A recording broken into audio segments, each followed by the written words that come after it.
প্রিয় বন্ধুগণ, ভারতের একটি হিন্দু গ্রাম যেখানে আল্লাহ তাআলার আযাব নাজিল হলো, যাতে পুরো একটি হিন্দু গ্রাম পানিতে বয়ে চলে গেল। চাষাবাদের জমি, পশু পাখি সবকিছুই পানির সাথে বয়ে চলে গেল। কিন্তু এটা কেন হলো এবং এই মানুষগুলো এমন কি গুনাহের কাজ করত যার কারণে তাদের উপর এই আযাব এলো, এটা জানার জন্য আজকের এই ভিডিওটি আপনাকে শেষ পর্যন্ত দেখতে হবে। আজকের এই ভিডিওটি আমি সেই গ্রামের ঘটনা সম্পর্কিত বর্ণনা করবই, সাথে সাথে আপনাদেরকে এই ভিডিও ফুটেজটিও দেখাবো যেটাতে সেই পুরো গ্রামটি পানির সাথে বয়ে চলে গিয়েছে। প্রিয় বন্ধুগণ, আজকের ভিডিওতে আমি ভারতের ওই গ্রাম সম্পর্কে আপনাদেরকে বলতে চলেছি যেটি হলো ভারতের একটি সোনালী শহরে অবস্থিত, যার নাম ভূমিথান। সেখানে অনেক সংখ্যক হিন্দু বসবাস করে, প্রায় 300টি ঘর সেখানে বসবাস করে। তার মধ্যে 5টি এমন ঘর ছিল যাতে মুসলিম বসবাস করত এবং বাকি 295টি ঘর হিন্দু ছিল। অর্থাৎ বলা যেতে পারে যে এই পুরো গ্রামটি একটি হিন্দু গ্রাম ছিল। এবং এই গ্রামের একটি খাস ব্যাপার এই ছিল যে এই গ্রামের সকল হিন্দুরা খুশি খুশি বসবাস করত এবং সেই হিন্দু মানুষগুলো একটি শহরে তারা ব্যবসা বাণিজ্য করতে যেত। যদি কোনো হিন্দুর কোনো রকম টাকা পয়সার সমস্যা হতো তাহলে অন্য হিন্দুরা এসে সেই লোকটিকে সাহায্য করত, যাতে করে এই গ্রামের সকল হিন্দু খুশি খুশি বসবাস করতে পারে। এর উল্টো দ্বিতীয় দিকে 5টি মুসলিম খানদান এমন ছিল যারা অত্যন্ত গরিব এবং খুব কষ্টে তাদের জীবন অতিবাহিত হতো। এই গ্রামের হিন্দুরা সে মুসলিম পরিবারগুলোকে অত্যন্ত জ্বালাতন করত এবং সাথে সাথে তাদের উপর মিথ্যা অপবাদ লাগিয়ে দিত। ভূমিথান গ্রামে একটি ছোট্ট মসজিদ ছিল যাতে বেশিরভাগ সময় তালা লাগা থাকতো। কখনো কখনো কোনো মুসলিম সাহস করে এই মসজিদে যেত এবং নামাজ আদায় করত।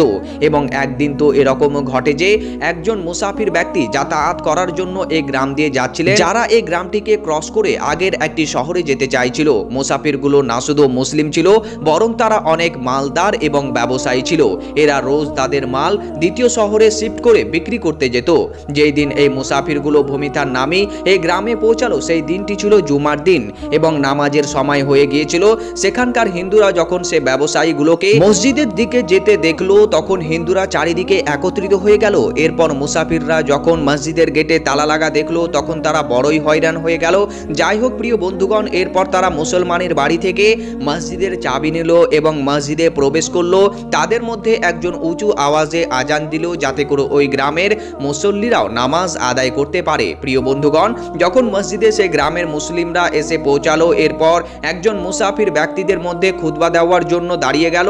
তিনি সেই গ্রামের পরিস্থিতি অনুযায়ী খুতবা দিতে আরম্ভ করলেন। প্রিয় বন্ধুগণ, মসজিদের বাইরে থেকে সেই হিন্দুরা মুসাফির ব্যক্তির খুতবাটি শ্রবণ করছিলেন। প্রিয় বন্ধুগণ, সেই মুসাফির ব্যক্তিটি হিন্দুদেরকে আল্লাহ তাআলার আযাব সম্পর্কে আলোচনা করে ভয় দেখালেন। তিনি বুঝতে পেরেছিলেন যে বাইরে থেকে হিন্দু ব্যক্তিরা তার খুতবাটি শুনছেন। তিনি লূত আলাইহিস সালাতু ওয়াস সালামের কওম সম্পর্কে আলোচনা করলেন এবং বললেন কেমন ভাবে তারা হামজিন্স করেছিল, যার কারণে আল্লাহ তাআলার আযাব তাদের উপরে এসেছিল। এছাড়াও তিনি মুসলিমদের উপর নির্যাতন করার কারণে কত বড় ভয়ঙ্কর আযাব আসতে পারে সেই সম্পর্কেও অবগত করালেন। এবং খুতবার শেষ করার পরে জুম্মার নামাজ আদায় করা হলো এবং এরপর ব্যবসায়ীরা তাদের নিজস্ব গন্তব্য স্থলের দিকে এগিয়ে গেলেন। অপরদিকে যেসব হিন্দুরা সে খুতবাটি শুনেছিল, তারা মুসলিমদের সাথে ভালো ব্যবহার না করে উল্টো তারা আরো এমন খারাপ ব্যবহার করতে আরম্ভ করলেন যা কেউ কল্পনাও করতে পারেনি। ভূমিথান নামক এই হিন্দু গ্রামের মানুষেরাও কওমে লুতের মতো কাজ করতে আরম্ভ করেছিলেন। তাদের একজন পণ্ডিত যখন সেই খুতবাটি শুনে, তখন সে হিন্দুদেরকে বলে ছেলে ছেলেতে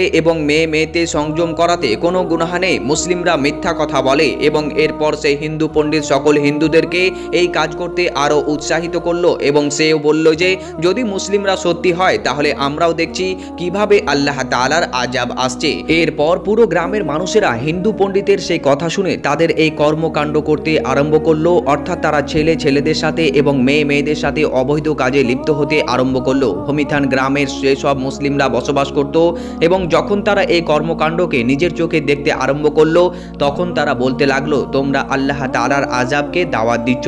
কিন্তু তারা এই কথাগুলো কখনোই মানলো না এবং আনকানি দিয়ে থাকলো। এরপর প্রিয় বন্ধুগণ, সে মুসলিম পরিবারের মানুষজনরা এটা ফায়সালা করলো যে তারা এই গ্রাম ছেড়ে চলে যাবে। এরপর প্রিয় বন্ধুগণ, যেদিন সে মুসলিম লোকেরা তাদের নিজস্ব গ্রামটি ছেড়ে অন্য একটি গ্রামের দিকে চলে গেল, ঠিক তার পরের দিন রাতে আল্লাহ তাআলার গজব নাজিল হলো এবং পুরো একটি গ্রাম পানিতে ভর্তি হয়ে গেল। এবং পুরো গ্রামের মানুষেরা তাদের বাড়িতে বাঁচানোর জন্য এবং নিজের পশু পাখিকে বাঁচানোর জন্য অনেক কষ্টসাধ্য করতে লাগলো, কিন্তু তাদের কোনো লাভ হলো না, কারণ তারা আল্লাহ তাআলার আযাবকে দাওয়াত দিয়েছে। প্রিয় বন্ধুগণ, যখন লূত আলাইহিস সালাতু ওয়াস সালামের কওম এরকমই নাফরমানি করেছিল তো তাদের উপরেও আল্লাহ তাআলার কঠিন আযাব এসেছিল। জাবির বিন আব্দুল্লাহ রাদিয়াল্লাহু তাআলা আনহু হতে বর্ণিত, রাসূলুল্লাহ সাল্লাল্লাহু আলাইহি ওয়াসাল্লাম ইরশাদ করেছেন, সবথেকে বড় ভয় আমার উম্মতের মধ্যে কওমে লূতের কাজ থেকে হয়।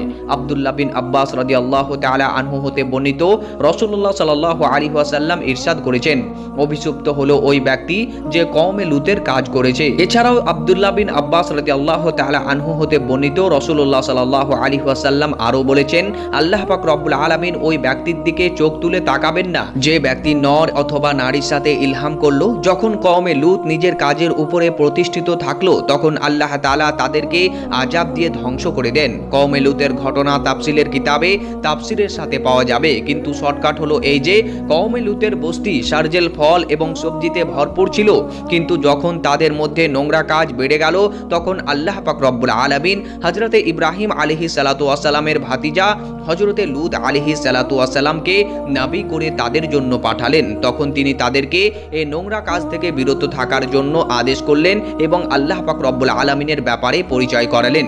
কিন্তু সেই নাবুজ কওম কোনো মতেই কিছু না মেনে বলতে লাগলো, যদি তোমরা সত্যি সত্যি এই কথা বলো তাহলে আমাদের উপর আযাব নিয়ে এসো। সুপ্রিয় দর্শক মণ্ডলী, ঠিক ওই সময় হযরতে লূত আলাইহিস সালাতু ওয়াস সালাম আল্লাহ পাক রব্বুল আলামিনের কাছে দোয়া করলেন এবং বললেন, হে আল্লাহ, তুমি আমাকে এই কওমের উপরে সাহায্য করো। এবং সাথে সাথে আল্লাহ রব্বুল আলামিন লূত আলাইহিস সালাতু ওয়াস সালামের দোয়াকে কবুল করলেন এবং তাদের উপরে 3টি আযাব নাজিল করলেন।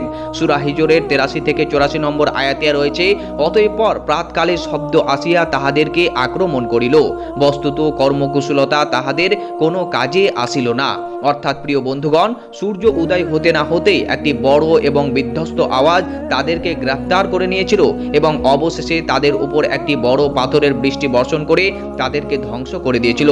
আল্লাহ পাক রব্বুল আলামিন এটি কওমে লূতের বেহায়া কাজের জন্য আযাব দিয়েছিলেন, যা এর আগে কখনো কোনো বস্তিতে আযাব দেওয়া হয়নি। এই জন্য হাদিসে এসেছে, যদি কেউ কওমে লূতের মতো আমল করে এবং তাকে যদি ধরতে পারো তাহলে তাকে এবং যার সাথে করা হচ্ছিল দুইজনকে হত্যা করে দাও। একটি হাদিসে তো এরকমও এসেছে, যদি কোনো চোপায়া জানোয়ারের সাথেও কোনো নোংরা কাজ করে তাহলে তাকে এবং সেই জানোয়ারটিকে দুজনকে হত্যা করে দাও। প্রিয় বন্ধুগণ, ইবনে আবি দুনিয়া মুহাম্মদ বিন মুসার রাদিয়াল্লাহু তাআলা আনহু হতে রওয়ায়াত করেন যে হযরতে খালিদ বিন ওয়ালিদ রাদিয়াল্লাহু তাআলা আনহু প্রথম খলিফা হযরতে আবু বকর সিদ্দিক রাদিয়াল্লাহু তাআলা আনহুকে লিখলেন, রবের কথা না শুনে মানুষ এমনও পাওয়া যায় যারা মহিলাদের মতো ছেলেদের সাথে বিবাহ করে। হযরতে আবু বকর রাদিয়াল্লাহু তাআলা আনহু সাহাবায়ে কেরামকে এক জায়গায় একত্রিত করলেন, যাদের মধ্যে আলী মুর্তজা উপস্থিত ছিলেন, এবং বললেন, ইলহাম এমন এক গুনাহ যা কেউ কোনোদিন করেনি শুধুমাত্র কওমে লূত ছাড়া, এবং আল্লাহ পাক রব্বুল আলামিন তাদেরকে যে সাজা দিয়েছেন সেটা সকলেই অবগত আছেন।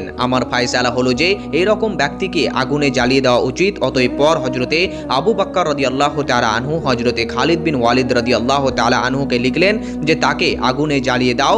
তো হযরতে খালিদ বিন ওয়ালিদ তাদেরকে আগুনে জ্বালিয়ে দিয়েছিলেন। হযরত আবু হানিফা রাদিয়াল্লাহু তাআলা আনহুর নিকট ওই সব ব্যক্তিদেরকে আগুনে জ্বালিয়ে দিতে হবে, অথবা তাদের উপরে কোনো দেওয়াল চাপিয়ে দিতে হবে, অথবা এরকম কোনো সাজা যেটি হাকিম অথবা জাজেরা মিলা ফায়সালা করবেন। এই জন্য প্রিয় বন্ধুগণ, এরকম আমল থেকে বাঁচার অবশ্যই চেষ্টা করতে হবে, কেননা এই আমলটি আল্লাহ তাআলার অপছন্দ করেন এবং তাতে আল্লাহ তাআলা অনেক ক্রোধিত এবং রাগান্বিত হয়ে থাকেন।